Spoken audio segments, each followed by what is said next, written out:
Namaku Sumarno, usia 74 tahun. Dulu, aku pernah percaya bahwa tak ada tempat yang lebih nyaman dari rumah. Bahwa di balik pagar itu, selalu ada pelukan hangat, tawa cucu, aroma masakan, dan suara anak-anakku yang memanggil, "Pak, sudah makan?" Tapi sekarang, rumah itu tak lagi terasa seperti rumah. Aku tinggal bersama Fadli, anak keduaku. Sejak istriku meninggal 5 tahun lalu, aku berpindah dari rumah ke rumah, bergiliran tinggal bersama anak-anakku. Kami punya 3 anak, Lina, Fadli, dan Arif. Tapi entah mengapa, setiap rumah yang kutinggali selalu terasa dingin. Bukan karena cuaca, tapi karena sikap mereka.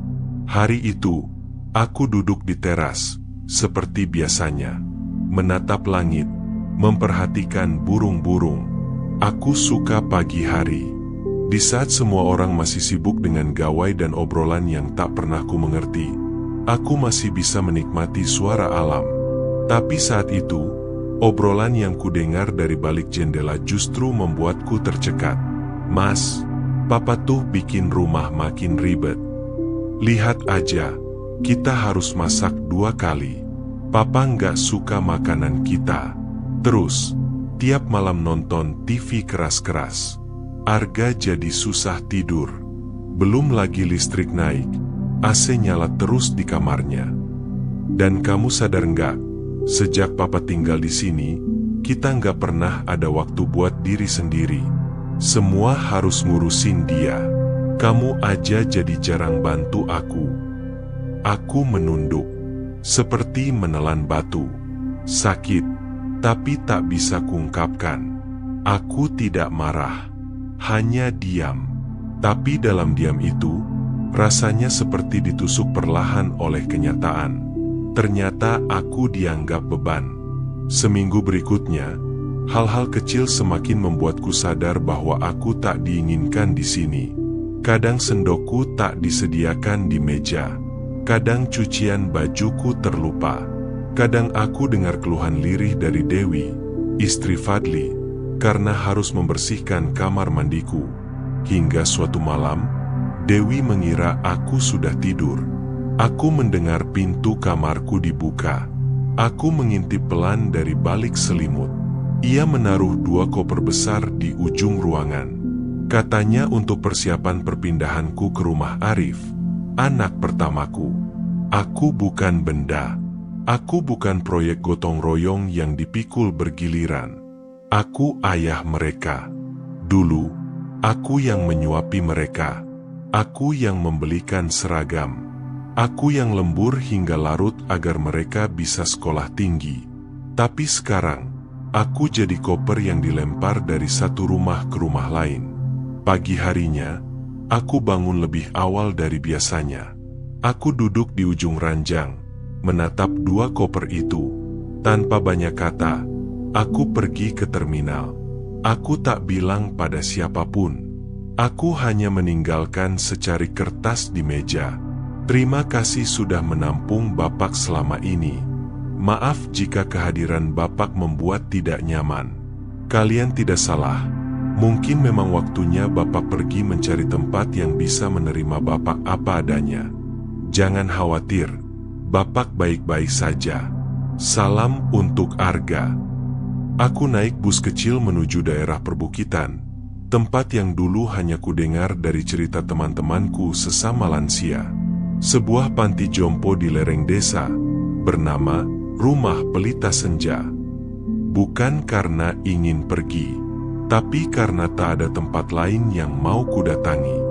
Rumah sudah bukan rumah, anak sudah bukan lagi pelabuhan, maka panti pun menjadi tujuanku. Di perjalanan, aku tidak menangis. Air mata rasanya sudah kering, yang ada hanya hampa. Tapi di dalam hampa itu, perlahan tumbuh satu rasa yang aneh, lega. Mungkin inilah awal dari hidup baru. Entah seperti apa, aku tak tahu.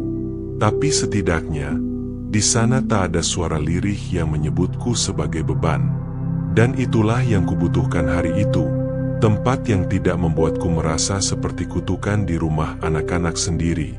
Perjalanan ke rumah Pelita Senja memakan waktu hampir 2 jam dari kota. Sepanjang jalan, aku hanya diam. Supir angkot sempat bertanya, "Mau kemana, Pak?" Ku jawab pendek, "Panti Jompo." Ia menoleh sebentar, lalu mengangguk. Mungkin dia sudah sering mengantar orang tua seperti aku. Orang tua yang tak lagi punya tempat pulang. Sesampainya di depan gerbang panti, aku menghela napas panjang. Gerbang kayu itu sederhana, tapi bersih. Ket putihnya sudah mulai pudar, tapi di atasnya ada papan kecil bertuliskan, "Rumah Pelita Senja." Seorang perempuan paruh baya menyambutku. Namanya Bu Narti. Ia adalah pengurus utama panti. "Ayah datang sendiri? Apakah tidak ada keluarga yang mengantar?" Tanyanya lembut. Aku mengangguk. Ia tidak bertanya lagi. Ia hanya memegang lenganku dan menuntunku masuk. Tak seperti anak-anakku, yang selalu bertanya dengan nada menilai. Di sini, aku diperlakukan seperti manusia. Langkah pertama ke dalam panti itu terasa asing. Aku melewati beberapa lansia yang sedang duduk di taman kecil. Sebagian membaca, sebagian mengobrol. Ada juga yang hanya diam memandang langit. Tak ada yang terlihat mewah di tempat ini. Tapi entah kenapa, terasa lebih tenang dibanding rumah anakku. Bu Narti menunjukkan kamar yang bisa kutempati.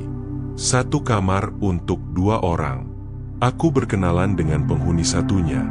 Pak Hasan, usia 81 tahun, mantan guru SMA. Hari-hari pertama, aku tak banyak bicara. Bahkan Pak Hasan pun jarang kuajak ngobrol. Aku lebih banyak duduk di taman belakang. Suatu sore, Bu Narti duduk di sampingku. "Bapak suka diam di sini ya?" Aku hanya mengangguk. Kebanyakan orang tua yang kesini awalnya diam. Tapi setelah beberapa minggu, mereka mulai bicara. Bukan karena paksaan, tapi karena akhirnya mereka sadar mereka masih punya arti. Aku menoleh perlahan. Kalimat itu mengendap. Aku bertanya dalam hati, apakah aku masih punya arti? Hari berikutnya, aku mengangguk pada Pak Hasan saat sarapan. Lalu mulai ikut menyapu halaman bersama para penghuni lain.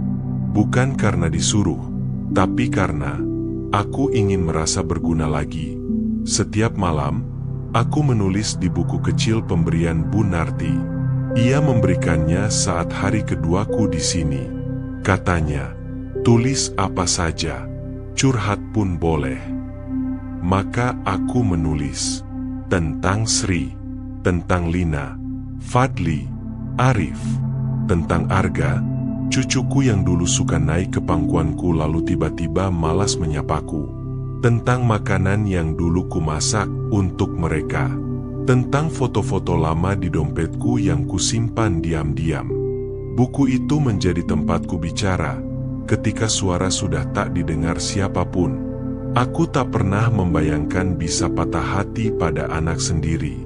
Selama ini, kata patah hati selalu kukaitkan dengan cinta, tapi ternyata, patah hati paling pedih adalah ketika kita ditinggalkan oleh orang yang kita besarkan sendiri. Sudah 3 minggu aku tinggal di sini. Tak ada satupun dari anak-anakku yang bertanya kemana aku pergi. Tak ada pesan, tak ada telepon. Bahkan mungkin mereka justru lega. Satu beban sudah hilang dari rumah. Awalnya aku masih berusaha memahami. Mungkin mereka sibuk. Tapi lama-lama, alasan itu menjadi bualan untuk menenangkan hati. Nyatanya, mereka memang tak mencariku. Dan itu yang membuatku benar-benar hancur.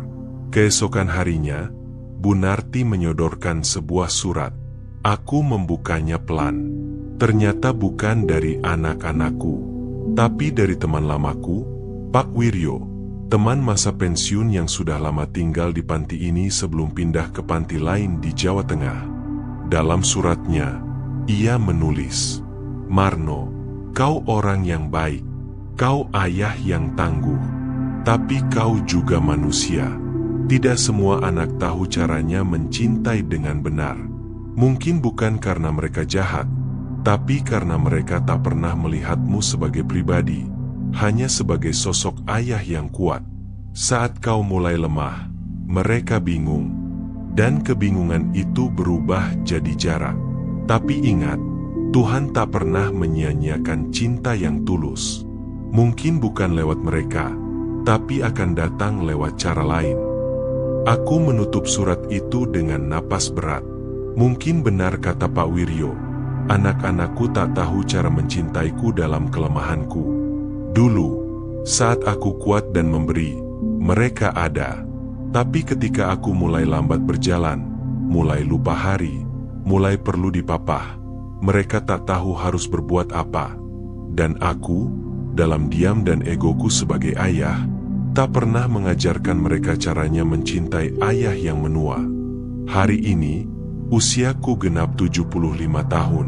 Tak ada kue, tak ada pesta besar. Tapi Pak Hasan memelukku lebih lama dari biasanya. Dan Bu Narti menyanyikan lagu ulang tahun dengan suara pelan di dapur sambil menyiapkan teh manis kesukaanku. Aku duduk di taman, memegang buku catatanku yang hampir penuh. Di halaman terakhir, aku menulis, aku tidak dibesarkan untuk menyenangkan semua orang. Aku dibentuk untuk mencintai dengan tulus, dan melepaskan saat waktunya tiba. Anak-anakku mungkin tak datang hari ini, tak ada ucapan. Tapi anehnya, aku tak sedih. Aku sudah berhenti berharap dari arah yang sama. Dan sejak itu, hatiku berhenti terluka. Kini, aku tahu, bahagia tak selalu datang dari rumah tempat kita lahir atau membesarkan anak. Bahagia bisa tumbuh di tempat yang sederhana, asal kita bertemu dengan jiwa-jiwa yang saling menerima. Panti ini bukan tempat akhir, ini tempat pulang, dan perlahan belajar bahwa dirinya masih layak dicintai. Namun, dalam diamku aku masih selalu bertanya, kenapa sampai dengan hari ini anak-anakku tak ada yang mencariku? Apakah aku benar-benar dianggap beban oleh mereka? Terima kasih sudah mendengarkan ceritaku sampai akhir. Jangan lupa subscribe, tinggalkan komentar, agar aku bisa melanjutkan kisah senjaku di panti jompo ini.